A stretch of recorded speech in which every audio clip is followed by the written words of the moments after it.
نماز اسی کے لیے ہوگی، قربانی اسی کے لیے ہوگی، صدقہ اور خیرات اسی کے لیے ہوگا، یعنی کہ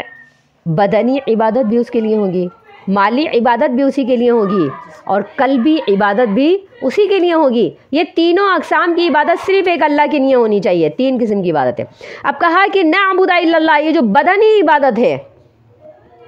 یہ بھی اللہ کی ہوگی، یعنی کہ نماز بدنی عبادت۔ اب انسان بدنی عبادت کے لیے مسجد تو جاتا ہے، لیکن اس کے بعد کیا کرتا ہے؟ نشرک بھی شیئا، اللہ کے نبی صلی اللہ علیہ وسلم نے فرمایا، اللہ نے فرمایا کہ یہ کہیں کہ ہم اس کے ساتھ کسی کو شریک نہیں کریں، اب وہ شریک ٹھہراتا ہے۔ بدنی عبادت کرنے کے بعد وہ مزار پر جاتا ہے اور مزار پر جا کر کے چادر چڑھا دیتا ہے، مالی عبادت اس کے لیے کر دیتا ہے۔ وَلَا يَتَّخِذَ بَعْضُنَا بَعْضًا أَرْبَابًا، یہ دل سے عبادت ہے، یہ قلبی عبادت ہے۔ اور قلبی عبادت کیا کرتا ہے؟ وہ یہ کہتا ہے کہ میں سجدہ رکوع یہ اللہ کے لیے کرتا ہوں، مزار پر جا کر چادر مزار والے کی چڑھاتا ہوں، اور دل سے یہ مانتا ہوں کہ مجھے صرف اپنے پیر کی بات اچھی لگتی ہے، میرا پیر جو کہتا ہے وہ بات حق ہے، چاہے وہ حدیث سے ملے نہ ملے، قرآن سے ملے نہ ملے۔ اگر میرے پیر نے یہ بات کہہ دی، میرے مرشد نے یہ بات کہہ دی، تو میں اپنے پیر اور مرشد کی پیروی کروں گا۔ تو یہ جانی عبادت تو بدنی عبادت تو وہ اللہ کی کرتا ہے، لیکن مالی عبادت بھی غیر کی کرتا ہے اور قلبی عبادت بھی غیر کی کرتا ہے۔ تو اللہ کے نبی صلی اللہ علیہ وسلم نے فرمایا 3 باتوں پر متحد ہونا ہے۔ یہ متحد ہونا ہمارے لیے ضروری ہے۔ کسی بھی معاشرے کا اتحاد اس بات پر منحصر ہے کہ تینوں قسم کی عبادت ایک ہی ٹریک پر آ کر کی جائے۔ یہ کلمہ سوا ہے۔ امت محمدیہ آج جو منتشر ہے وہ صرف اس لیے منتشر ہے کہ وہ اس تینوں عبادتوں کے اندر کہیں نہ کہیں ڈنڈی مارتے ہیں، اور وہ تینوں عبادتیں اللہ نعبد الا اللہ، جو عبادت ہے، جو بدنی عبادت ہے وہ بھی اللہ کی، ولا نشرک بہ شیئا، اللہ کے ساتھ کسی قسم کا کوئی شریک نہیں، یعنی تینوں عبادتوں میں کہیں ڈنڈی نہیں مارنی۔ ولا یتخذ بعضنا بعضا اربابا، اور یہ ہے کہ ہم میں سے کوئی ایک دوسرے کو رب نہیں بنائے گا۔ ایک دوسرے کو رب بنانے کا کیا مطلب ہے؟ عدی بن حاتم کے بارے میں یہ کہا جاتا ہے کہ وہ قبل از اسلام زمانہ جاہلیت کے اندر عیسائی ہو گئے تھے، اور جب وہ عیسائی ہو گئے تو وہ بھاگ کر کے ملک شام چلے گئے، لیکن ہوا یہ کہ وہ مسلمانوں کے قبضے میں آئے، وہ اور ان کی بہن بھی آ گئی۔ تو نبی صلی اللہ علیہ وسلم نے ان کی بہن کے ساتھ ذرا خصوصی برتاؤ کیا، رویہ کیا، اور ان کو آزاد کر دیا۔ جب پتہ چلا کہ یہ خاندانی طور پر شریف لوگ آئے ہیں تو آپ صلی اللہ علیہ وسلم نے نہ صرف ان کی بہن کو آزاد کیا بلکہ انہیں کچھ رقم اور تحفے تحائف دے کر رخصت کر دیا۔ اب اپنی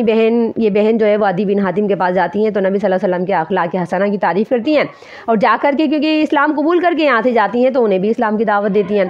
تو اسلام کی دعوت دیتی ہیں، اور تو یہ بھی اسلام سے متاثر ہو کر کے اپنی بہن کی باتوں میں آ کر کے آتے ہیں نبی صلی اللہ علیہ وسلم کے پاس، اور جب یہ آتے ہیں تو ان کے گلے کے اندر چاندی کی سلیب لٹکی ہوئی ہوتی ہے۔ جب یہ چاندی کی سلیب لٹکی ہوئی ہوتی ہے تو آپ صلی اللہ علیہ وسلم یہ آیت تلاوت فرما رہے ہوتے ہیں کہ اتخذوا احبارهم ورهبانهم اربابا من دون اللہ، انہوں نے اللہ کے علاوہ راہبان اور درویش بنا لیے، انہیں رب بنا لیا اللہ کے علاوہ،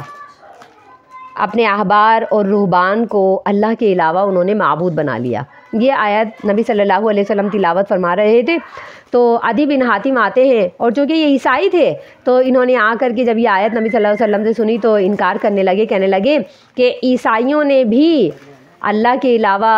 عیسیٰ کو رب نہیں بنایا، اور یہودیوں نے بھی اللہ کے علاوہ عزیر کو رب نہیں بنایا۔ انہوں نے اس بات کا انکار کیا اور عیسائیوں کی بھی حمایت کرنے لگے اور یہودیوں کی بھی حمایت کرنے لگے، کہنے لگے کہ محمد صلی اللہ علیہ وسلم ایسا نہیں ہے جو آپ پڑھ رہے ہیں کہ عیسائیوں نے بھی رب بنا لیا اللہ کے علاوہ اور یہودیوں نے بھی رب بنا لیا۔ تو نبی صلی اللہ علیہ وسلم نے فرمایا سنو غور کرو، بات ایسی ہی ہے جیسے میں کہہ رہا ہوں۔ اس کا مطلب یہ ہے کہ عیسائیوں نے بھی اپنے احبار اور رہبان کو اللہ کے علاوہ رب بنایا۔ وہ ان کی باتوں میں آتے ہیں کہ ان کے عالم اور ان کے درویش کیا بات کہتے ہیں، اور یہودی بھی اسی بات کے ماننے والے ہیں کہ ان کے عالم اور ان کے درویش کیا بات کہتے ہیں۔ جب یہ مانتے ہیں تو اس کا مطلب یہ ہوا کہ یتخذ بعضنا بعضا اربابا، یہ لوگ ایک دوسرے کو رب بناتے ہیں، یعنی اپنے عالموں کو رب بناتے ہیں، اپنے درویشوں کو رب بناتے ہیں، ان کی باتوں کو اول ترجیح دیتے ہیں، اللہ رسول کی باتوں کو ترجیح نہیں دیتے۔ جب بھی یہ عقیدہ آئے گا تو اس کا مطلب یہ ہوگا کہ لوگ ایک دوسرے کو گویا کہ رب بنا رہے ہیں۔ اگر آج کوئی شخص اپنے پیر کی بات کو مانتا ہے، مطلب یہ وہ پیر کو رب بنا رہا ہے۔ اپنے مرشد کی بات کو اہمیت دیتا ہے، مطلب یہ وہ مرشد کو رب بنا رہا ہے۔ اپنے امام کی بات کو اہمیت دیتا ہے، مطلب یہ امام کو رب بنا رہا ہے۔ تو کسی بھی مسلک کا جاننے والا جب اپنے امام کو ترجیح دیتا ہے اور یہ کہتا ہے کہ بات قرآن سے ثابت ہو نہ ہو، یہ کہتا ہے کہ حدیث میں یہ بات صحیح طریقے سے ہے یا نہیں ہے، لیکن میرے پیر کے منہ سے نکلی ہے، میرے مرشد کے منہ سے نکلی ہے، تو یہ میرے لیے